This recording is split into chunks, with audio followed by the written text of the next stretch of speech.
علیکم ورحمۃ اللہ وبرکاتہ۔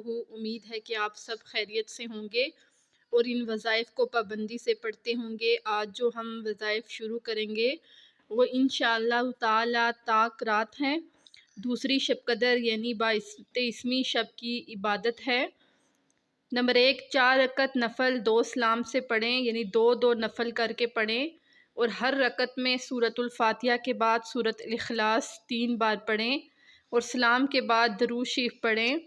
اور دوسرا یہ ہے کہ 8 رکعت نماز 4 سلام کے ساتھ پڑھیں، یعنی 4 رکعتیں کر کے، اور ہر رکعت میں سورۃ الفاتحہ کے بعد سورۃ القدر 1 مرتبہ اور سورۃ الاخلاص 1 مرتبہ پڑھیں، اور سلام کے بعد تیسرا کلمہ پڑھیں اور اپنے گناہوں کی معافی مانگیں، کیونکہ یہ جو طاق رات کی عبادت ہوتی ہے اس کا ثواب 8 سال کی عبادت کا ملتا ہے۔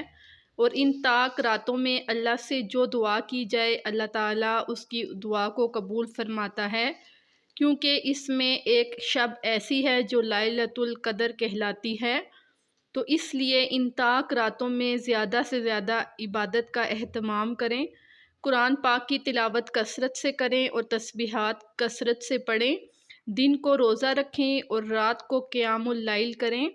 اللہ تعالیٰ اس پر عمل کرنے کی توفیق عطا فرمائے۔ تمت بالخیر۔ اللہ حافظ۔